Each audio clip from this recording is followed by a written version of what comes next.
Então, pessoal, olha só, fiz uma enquete aqui no meu canal há um tempo atrás. Qual dessas frases te define melhor? A maioria deu aqui, ó. Quero aprender, mas sou muito distraído.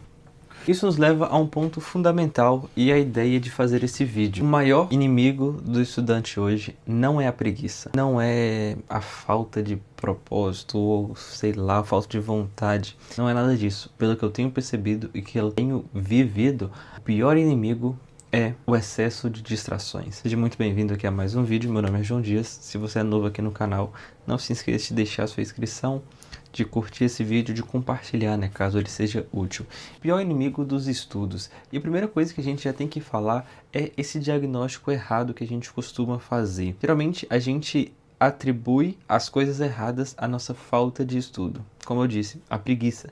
Embora ela seja muitas vezes um grande impeditivo, ela não é o maior dos impeditivos hoje em dia. Existe algo mais profundo, existe algo que é ainda pior.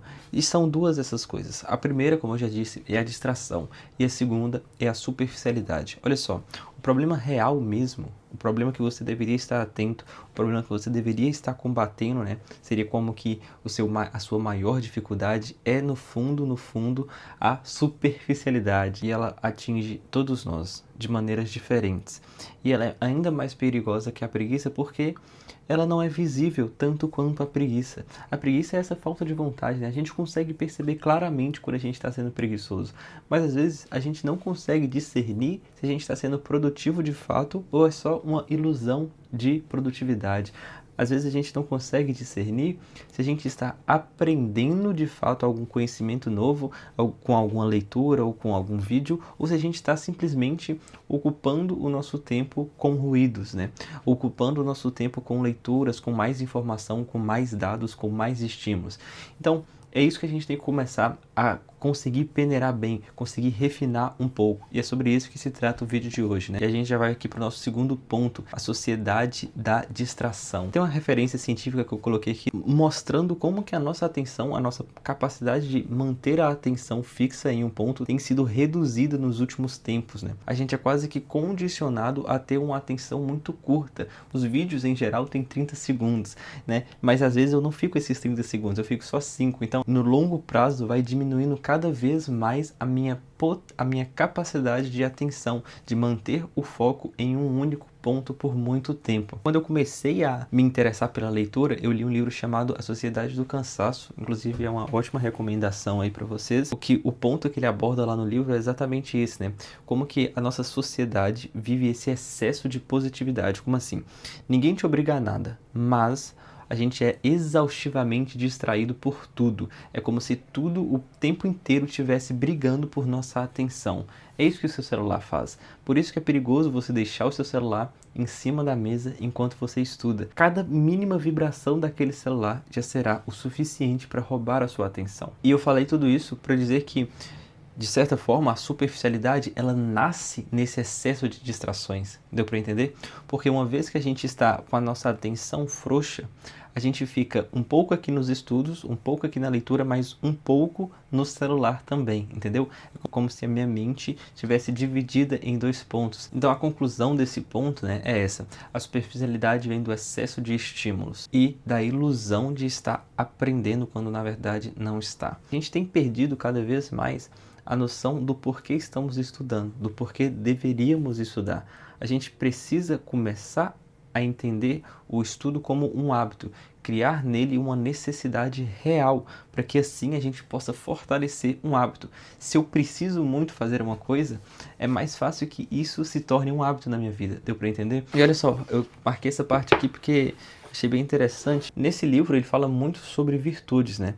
E ele fala que o estudo da virtude, ele não é visando a teoria. Por quê? Porque a ideia dele com o estudo da virtude não é saber o que é virtude, embora ele categorize bastante isso, não é fazer uma classificação de cada tipo de virtude, embora ele também faça isso. Mas qual que é a finalidade dele fazer esse tipo de coisa? É isso aqui, ó. A fim de podermos nos tornar bons, sem o que a nossa investigação seria inútil. É necessário investigarmos o que diz respeito à conduta. e indagarmos como agir. Veja, o que Aristóteles fala então basicamente é que a gente precisa entender um pouco da teoria, mas para essa teoria ter um impacto prático na nossa vida, ter um impacto prático nas minhas ações. E é o estudo dessa teoria que me torna um ser humano melhor. Talvez eu tenha ficado teórica nessa parte. Talvez eu tenha ficado muito teórico nessa parte, o engajamento começa a cair, mas olha só, eu vou fazer um link aqui e você vai entender tudo que eu tô falando agora. A gente está acostumado a ver o estudo para passar em prova, a gente está acostumado a ver o estudo como um fim imediato, deu para entender? Com uma data de validade. Eu vou estudar por tanto tempo para ter tal utilidade muito específica. Mas quando a gente faz isso, a gente perde a sua verdadeira função. Qual que é? O aperfeiçoamento da nossa alma, o aperfeiçoamento de quem somos. E para isso é obviamente necessário criar o hábito do estudo. Porém, contudo, todavia, entretanto, como a nossa atenção tem caído, a gente não está conseguindo nos manter firmes nos estudos. E isso está nos impossibilitando de criar o hábito. Tá vendo como as coisas, no fim das contas, estão todas ligadas? Claro, a superficialidade tem tudo a ver com isso também. Por isso, mais uma vez, a nossa responsabilidade de ir na profundidade das coisas. O estudo que não busca a verdade é como um corpo sem alma, é algo vazio, né? Eu escrevi até da seguinte forma aqui, né? Estudar por utilidade é legítimo, mas é insuficiente.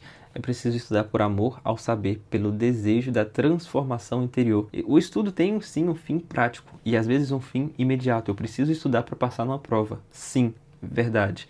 Mas esse não é o único tipo de estudo que existe e não é sobre o tipo de estudo que eu falo aqui no meu canal. A gente passa para o próximo ponto, que é a ilusão da quantidade sem qualidade. A falsa sensação que a gente tem de estar sendo produtivo, a falsa sensação que a gente tem de estar adquirindo conhecimento só porque eu estou lendo milhares de coisas. Veja, o fato de eu ler muito não significa que eu estou necessariamente aprendendo. Embora, e tem até provas, né, como eu coloquei aqui, científicas, de como isso faz mal pra gente. Esse excesso de informação, esse excesso de estímulos, acaba saturando o nosso cérebro e isso gera uma ansiedade. Óbvio, gera uma sensação de estagnação. É como se, ao ter muitas opções, ao ter muito conteúdo, ao ingerir muitas coisas, eu não conseguisse assimilar o que essas coisas querem dizer. Eu tenho a falsa sensação de que eu estou consumindo muito, mas eu não estou aprendendo nada. Então eu preciso consumir mais ainda para que eu possa talvez aprender alguma coisa. Num grande círculo vicioso, né? É como se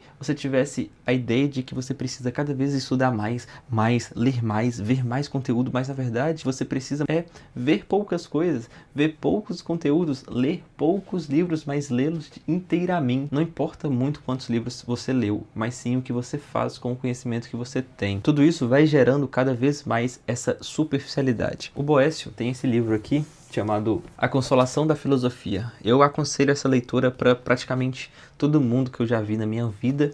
Ele faz um alerta, né, contra esses bens passageiros. O Boécio, ele foi preso injustamente e lá no seu período preso, ele escreveu esse livro. Então ele teve muito tempo para refletir sobre algumas coisas que são muito vãs nessa vida, algumas coisas que são efêmeras. É isso que ele traz aqui como bens passageiros e saberes vazios.